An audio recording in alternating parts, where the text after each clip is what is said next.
বিকেলবেলা পুকুরে মাছ ধরতে গিয়েছিলাম। ছেলে জাল নিয়ে এসেছে।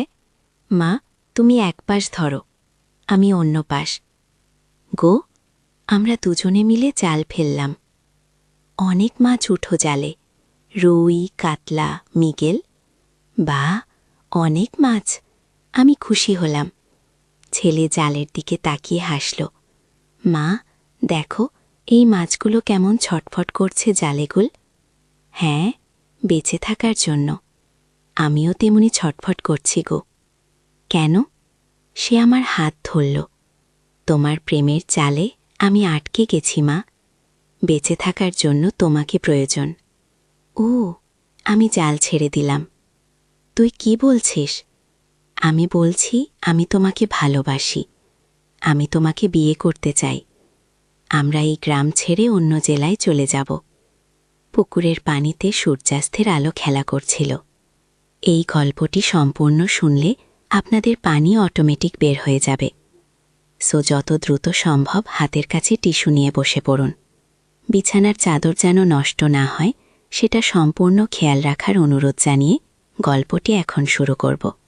তার আগে সর্বশেষ অনুরোধ, দয়া করে এমন পানি বের করার গল্প নিয়মিত শুনতে আমাদের চ্যানেলটি সকলেই সাবস্ক্রাইব করুন। ধন্যবাদ। হ্যালো বন্ধুরা, আমার নাম পূর্ণিমা সরকার। আমার বয়স 40 বছর। আমার স্বামীর নাম বিকাশ সরকার, বয়স 43 বছর। আমাদের 2 সন্তান, রুদ্র আর সায়ন্তনী।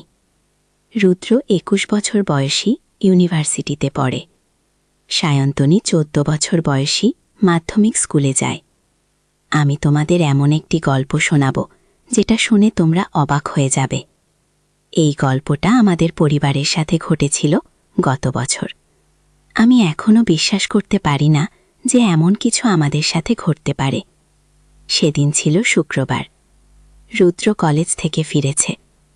আমি তাকে বললাম, রুদ্র, আজ আমাদের পুকুরে মাছ ধরতে যেতে হবে। বাড়িতে মেহমান আসবে কালু। রুদ্র বলল, ঠিক আছে মা, আমি জাল নিয়ে আসছি গো। আমরা পুকুরের পাড়ে গেলাম।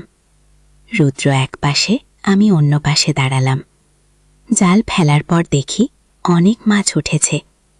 মা, আমি এই মাছগুলোর মতোই তোমার ভালোবাসার জালে আটকে গেছি। রুদ্র হঠাৎ বলল। আমি অবাক হয়ে তার দিকে তাকালাম। কি বলছিস তুই? মা, আমি তোমাকে খুব ভালোবাসি। তুমি আমার সবচেয়ে প্রিয় মানুষ গো। আমি হাসলাম। আরে পাগল, আমি তো তোর মা। আমি তোকে ভালোবাসবো না তো কাকে ভালোবাসবো? না মা, আমার ভালোবাসা অন্য রকমকে। এই কথা বলেই রুদ্র আমার হাত ধরল। আমি একটু অস্বস্তি বোধ করলাম। রুদ্র, তুই কি বলতে চাইছিস? মা, আমি তোমাকে বিয়ে করতে চাই। ও, আমি থতমত খেয়ে গেলাম। কি বলছিস তুই? আমি তো তোর মা। তাতে কি হয়েছে মা? আমরা এই শহর ছেড়ে অন্য কোথাও চলে যেতে পারি গো। আমি জাল ছেড়ে দিলাম। মাছগুলো পানিতে ঝাঁপিয়ে পড়ল। রুদ্র, তুই কি পাগল হয়ে গেছিস? না মা, আমি খুব স্বাভাবিক আছি। আমি তোমার প্রেমে পড়ে গেছি গো। আমি ভয় পেয়ে গেলাম।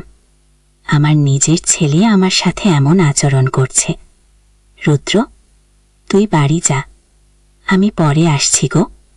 কিন্তু রুদ্র আমার হাত ছাড়ল না। মা, তুমি আমার কথা শোনো গো। আমি তোর কোনো কথা শুনব না। এখনই বাড়ি যা গো। রুদ্র কিছুক্ষণ চুপ করে থাক। তারপর বলল, ঠিক আছে মা, আমি যাচ্ছি। কিন্তু তুমি আমার প্রপোজালের কথা ভেবে দেখো গো। আমি ঘরে ফিরে এসে দেখি বিকাশ টিভি দেখছে, সায়ন্তনী হোমওয়ার্ক করছে। কি হয়েছে তোমাকে? বেশ চিন্তিত লাগছে। বিকাশ বলল, কিছু না, একটু মাথা ব্যথা করছে। কি?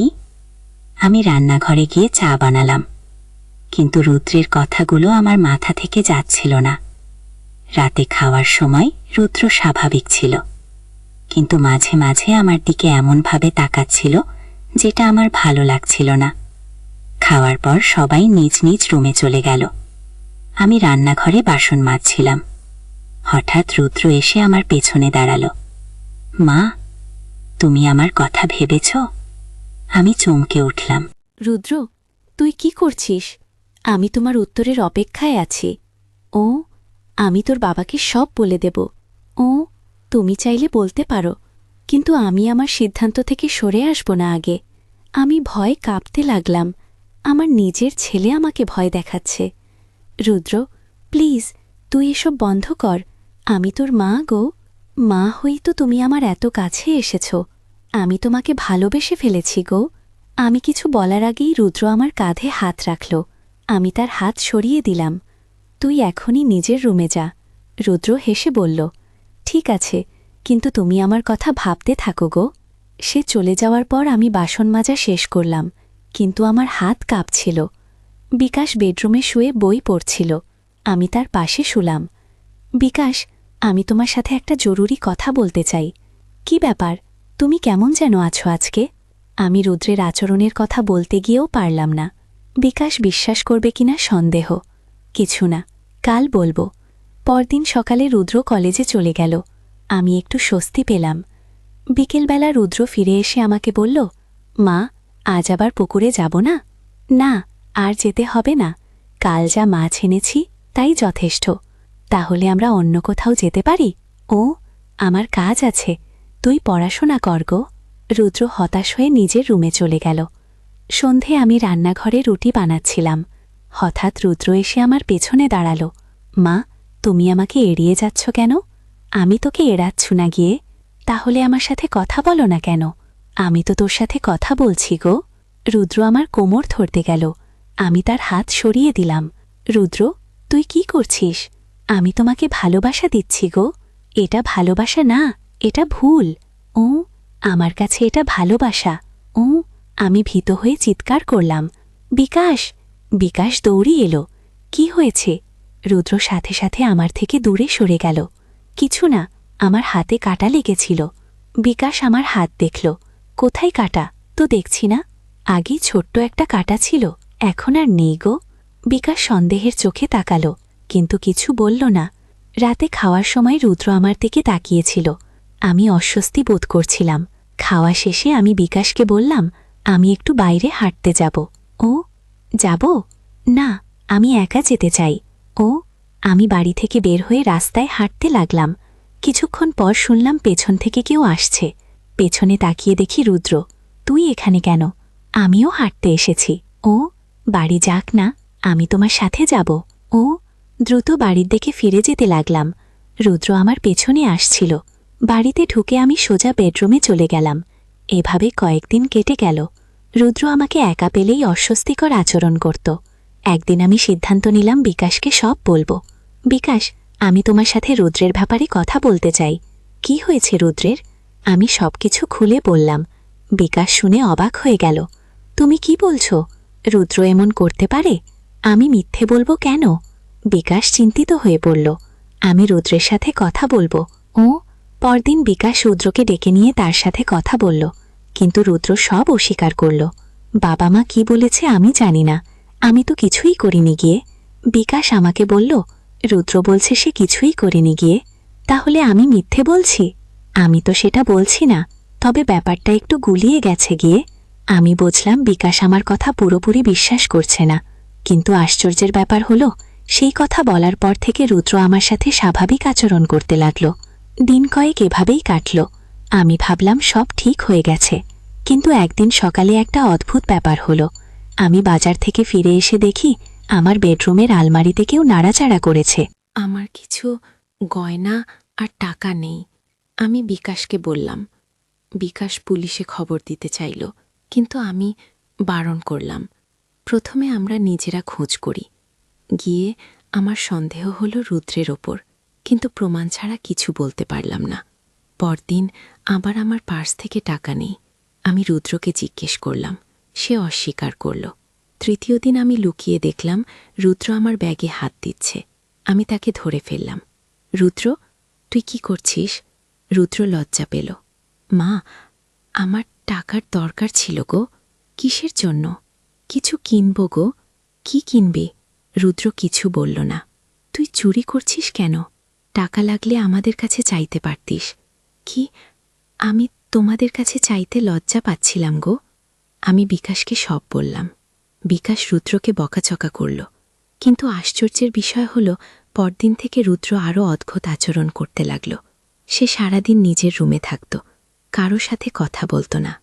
একদিন আমি তার রুমে গিয়ে দেখি সে কাগজে কি যেন লিখছে।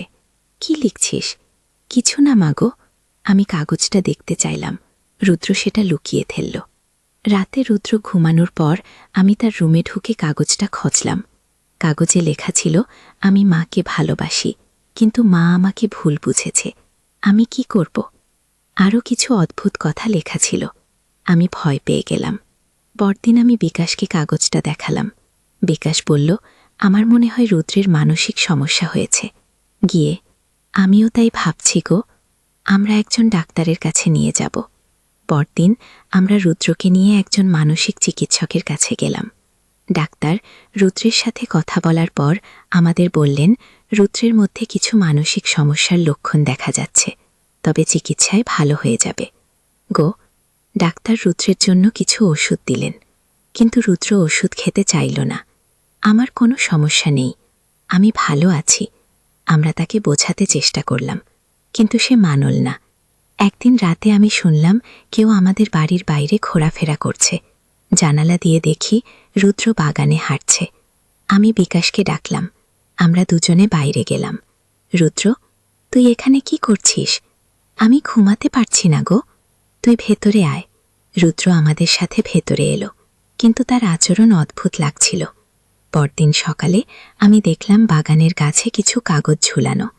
কাগজে লেখা, আমি সবাইকে ভালোবাসি, কিন্তু কেউ আমাকে বোঝে না গো। আমি কাগজগুলো নামিয়ে বিকাশকে দেখালাম। রুদ্রের অবস্থা খারাপ হয়ে যাচ্ছে। বিকাশ বলল, আমরা আবার ডাক্তারের কাছে যাব। এইবার ডাক্তার বললেন, রুদ্রকে হাসপাতালে ভর্তি করতে হবে। কিন্তু রুদ্র হাসপাতালে যেতে রাজি হল না।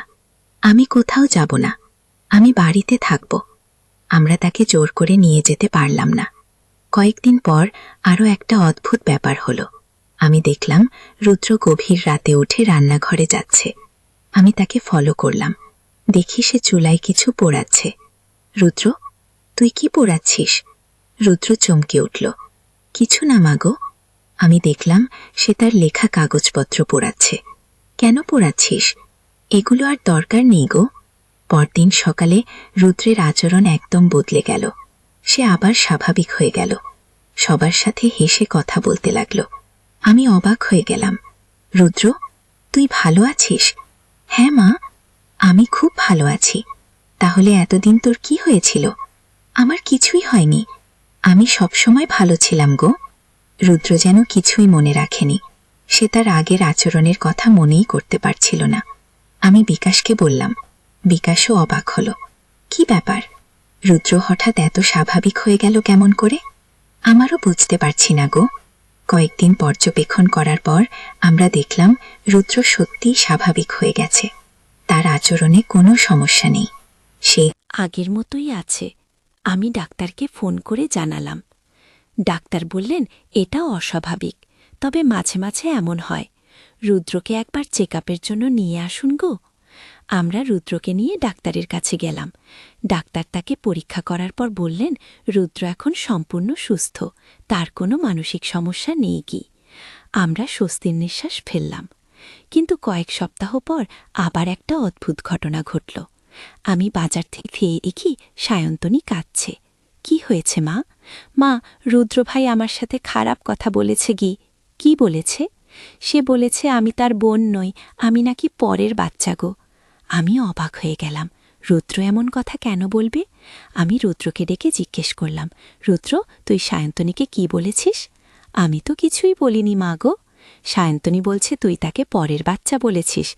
রুদ্র হাসল। আরে মা, আমি মজা করেছিলাম, সায়ন্তনী সিরিয়াসলি নিয়েও খেলেছি গো। কিন্তু সায়ন্তনী বলল, না মা, রুদ্র ভাই মজা করেনি, সে গম্ভীরভাবে বলেছে গো। আমি রুদ্রকে বকাচোকা করলাম। রুদ্র দুঃখিত হয়ে সায়ন্তনীকে ক্ষমা চাইল। কিন্তু পরদিন আবার অন্য একটা ব্যাপার হলো। বিকাশ অফিস থেকে ফিরে এসে বলল, রুদ্র আজ আমার অফিসে গেছে কি। কেন?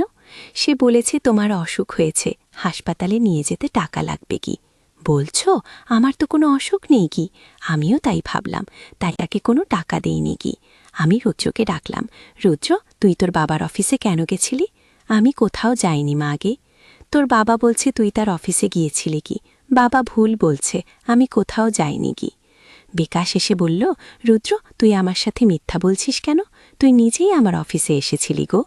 রুদ্র জিদ ধরল, আমি যাইনি, আমি সারাদিন বাড়িতে ছিলাম গো। আমরা বুঝতে পারলাম না রুদ্র কেন মিথ্যা বলছে। সেই রাতে আমি রুদ্রের সাথে একা কথা বললাম, রুদ্র তুই আমাকে সত্যি বল, তুই আজ কোথায় গিয়েছিলি? রুদ্র অনেকক্ষণ চুপ করে থাকল, তারপর বলল, মা আমার মনে নেই, আমি কি কোথাও গিয়েছিলাম? তোর মনে নেই? না মা, আমি শুধু মনে করতে পারছি আমি বাড়িতে ছিলাম। আমি চিন্তায় পড়ে গেলাম, রুদ্রের কি সমস্যা হয়েছে? পরদিন আমি একা একা ভাবতে লাগলাম রুদ্রের সাথে যা যা ঘটেছে সব কিছু। প্রথমে সে আমার সাথে অস্বাভাবিক আচরণ করেছে, তারপর চুরি করেছে, তারপর মানসিক সমস্যা হয়েছে, তারপর হঠাৎ সুস্থ হয়ে গেছে, এখন আবার মিথ্যা বলছে আর স্মৃতিভ্রম হচ্ছে। আমার মনে হলো এসবের পেছনে কিছু না কিছু রহস্য আছে। আমি সিদ্ধান্ত নিলাম আমি নিজেই খোঁজ খবর নেব। পরদিন রুদ্র কলেজে যাওয়ার পর আমি তার রুমে তল্লাশি করলাম। তার বইয়ের মধ্যে একটা ছোট্ট বোতল পেলাম। বোতলে কিছু সাদা পাউডার ছিল। আমি বুঝতে পারলাম না এটা কি। আমি বোতলটা নিয়ে একজন ফার্মাসিস্টের কাছে গেলাম। ফার্মাসিস্ট পাউডারটা দেখে বলল, এটা এক ধরনের ড্রাগ, এটা খেলে স্মৃতিভ্রম হয় আর আচরণ পরিবর্তন হয়। আমি সব খেয়ে গেলাম। রুদ্র ড্রাগ নিচ্ছে। আমি বাড়ি ফিরে এসে বিকাশকে সব বললাম। বিকাশ রেগে গেল, রুদ্র ড্রাগ নিচ্ছে, এজন্যই তার এত অদ্ভুত আচরণ। ও সন্ধ্যায় রুদ্র বাড়ি ফিরলে আমরা তাকে বোতলটা দেখালাম। এটা কি রুদ্র? রুদ্র বোতল দেখে ভয় পেয়ে গেল, এটা আমার নাগি। তাহলে তোর রুমে এটা এলো কেমন করে? আমি জানি না। বিকাশ রেগে গিয়ে রুদ্রকে চড় মারল, তুই ড্রাগ নিচ্ছিস? রুদ্র কাঁদতে লাগলো, বাবা আমি ড্রাগ নিই না। তাহলে এটা কিভাবে তোর রুমে এলো? রুদ্র অনেকক্ষণ কাঁদার পর বলল, বাবা আমি সত্যি বলি, আমি জানি না এটা কিভাবে এলো। আমরা রুদ্রকে আরও কিছু প্রশ্ন করলাম, কিন্তু সে একই কথা বলতে লাগলো, আমি কিছুই জানি না, আমার মনে নেই গো। আমি ভাবলাম, হয়তো রুদ্র সত্যি বলছে, হয়তো কেউ তার রুমে ড্রাগ রেখেছে, কিন্তু কে এবং কেন? পরদিন আমি রুদ্রর বন্ধুদের সাথে কথা বললাম। তারা বলল, আন্টি রুদ্র কয়েকদিন আগে থেকে অন্যরকম আচরণ করছে, আমরাও লক্ষ্য করেছি। কেমন অন্যরকম? কখনো খুব চুপচাপ থাকে, কখনো খুব বেশি কথা বলে, আর মাঝে মাঝে এমন কথা বলে যেটা বুঝতে পারি না আগে। আমি আরও জানতে চাইলাম, তোমরা কি জানো সে কোথা থেকে ড্রাগ পেতে পারে? না আন্টি, আমরা তো ড্রাগের কিছু জানি না আগে। কিন্তু রুদ্রের একজন বন্ধু আলাদা করে আমাকে বলল, আন্টি রুদ্র কয়েকদিন আগে একজনের সাথে দেখা করেছে। কার সাথে? একজন বড় ভাই, আমি তাকে চিনি না, কিন্তু রুদ্র তার সাথে কথা বলছিল। সেই ভাই কেমন দেখতে? লম্বা চুল, লম্বা কানে দুল। আমি সন্দেহ করলাম এই ভাই হয়তো রুদ্রকে ড্রাগ দিয়েছে। আমি বাড়ি ফিরে রুদ্রকে জিজ্ঞেস করলাম, রুদ্র তুই কি কোনো নতুন ভাইয়ের সাথে পরিচয় হয়েছে? রুদ্র ভাবল, আমার মনে নেই মা। আগে লম্বা চুল, কানে দুল এমন কাউকে দেখেছিস? না মা আগে। আমি বুঝলাম রুদ্রের স্মৃতিশক্তিতে সমস্যা হয়েছে ড্রাগের কারণে। আমি পুলিশে যাওয়ার কথা ভাবলাম, কিন্তু প্রমাণ নেই যে কেউ রুদ্রকে ড্রাগ দিয়েছে। পরদিন একটা আশ্চর্য ঘটনা ঘটল। সকালে রুদ্রের কলেজ থেকে ফোন এলো, আপনার ছেলে রুদ্র আজ ক্লাসে এসে অদ্ভুত আচরণ করেছে। কেমন অদ্ভুত? সে ক্লাসে এসে সবাইকে বলেছে যে সে একজন গোয়েন্দা, সে একটা বড় ষড়যন্ত্র উদ্ঘাটন করেছে। আমি চমকে গেলাম। তারপর আমরা তাকে বাড়ি পাঠিয়ে দিয়েছি। আপনি একবার ডাক্তার দেখান। আমি ফোন রেখে রুদ্রের জন্য অপেক্ষা করতে লাগলাম। দুপুরে রুদ্র বাড়ি ফিরল। তার আচরণ সম্পূর্ণ স্বাভাবিক। মা আজ কলেজ তাড়াতাড়ি ছুটি হয়েছে। রুদ্র তুই কলেজে কি করেছিলি? আমি তো স্বাভাবিকভাবে ক্লাস করেছি গো। তুই কি সবাইকে বলেছিলি যে তুই গোয়েন্দা? রুদ্র অবাক হয়ে তাকা। আমি কেন এমন কথা বলবো? আমি বুঝলাম রুদ্রের মনে নেই। বিকেলে আমি আবার ডাক্তারের কাছে রুদ্রকে নিয়ে গেলাম। ডাক্তার রুদ্রকে পরীক্ষা করার পর আমাকে আলাদা করে ডাকল। রুদ্রের ব্লাড টেস্ট করাতে হবে কি? কেন?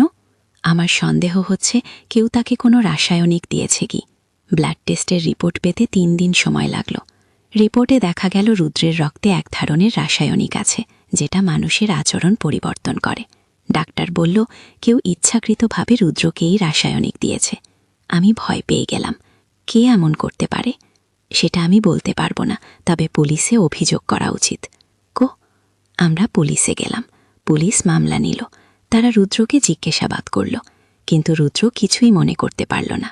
পুলিশ বলল আমরা তদন্ত করব, তবে প্রমাণ ছাড়া কিছু করতে পারব না আগে। কয়েকদিন পর পুলিশ আমাদের বাড়িতে এসে বলল আমরা একটা সূত্র পেয়েছি। কি সূত্র? রুদ্রের কলেজের কাছে একটা দোকানে এক ব্যক্তি বিভিন্ন ছাত্রদের কাছে অদ্ভুত জিনিস বিক্রি করে। কি জিনিস? বিভিন্ন ধরনের ড্রাগ আর রাসায়নিক। পুলিশ আমাদের নিয়ে সেই দোকানে গেল। দোকানদার দেখতে ঠিক রুদ্রের বন্ধু যেমন বর্ণনা দিয়েছিল। পুলিশ দোকানদারকে জিজ্ঞাসাবাদ করল। প্রথমে সে অস্বীকার করল, কিন্তু যখন পুলিশ তার দোকানে তল্লাশি করে বিভিন্ন ড্রাগ পেল, তখন সে সব স্বীকার করল। আমি রুদ্রকে একটা নতুন ড্রাগ ট্রাই করতে দিয়েছিলাম। কেন? আমি দেখতে চেয়েছিলাম এই ড্রাগটা কেমন কাজ করে। পুলিশ তাকে গ্রেফতার করল। দোকানদার পুলিশকে বলল আমি রুদ্রকে বলেছিলাম এটা একটা এনার্জি ড্রিঙ্ক। সে জানত না এটা ড্রাগ। এভাবে রহস্যের সমাধান হলো। ডাক্তার বলল এই রাসায়নিকের প্রভাব ধীরে ধীরে কমে যাবে। কয়েক সপ্তাহ পর রুদ্র সম্পূর্ণ সুস্থ হয়ে গেল। তার আচরণ স্বাভাবিক হয়ে গেল। স্মৃতিশক্তিও ফিরে এলো। রুদ্র বলল, মা, আমি সব মনে করতে পারছি। আমি জানতাম না সেই ভাই আমাকে ড্রাগ দিয়েছে। আমি তাকে ক্ষমা করে দিলাম। এই ঘটনা আমাদের পরিবারকে অনেক কিছু শিখিয়েছে। আমরা বুঝেছি অচেনা কারোর কাছ থেকে কিছু খাওয়া বা পান করা কত বিপজ্জনক। এখন রুদ্র খুব সচেতন। সে কারোর কাছ থেকে কিছু নেয় না। সায়ন্তনীও এই ঘটনা থেকে শিক্ষা নিয়েছে। আমাদের পরিবার আবার সুখে শান্তিতে থাকতে শুরু করেছে। বিকাশ বলেছে এই ঘটনা আমাদের আরও কাছে এনেছে। গিয়ে আমিও তাই মনে করি। কখনো কখনো বিপদ আমাদের শক্তিশালী করে তোলে। আমরা এখন আরও সতর্ক, আরও একতাবদ্ধ। রুদ্র এখন পড়াশোনায় মনোযোগ দিয়েছে। তার লক্ষ্য ডাক্তার হওয়া। সে বলে আমি অন্যদের সাহায্য করতে চাই। সায়ন্তনীও তার দিদির মতো হতে চায়।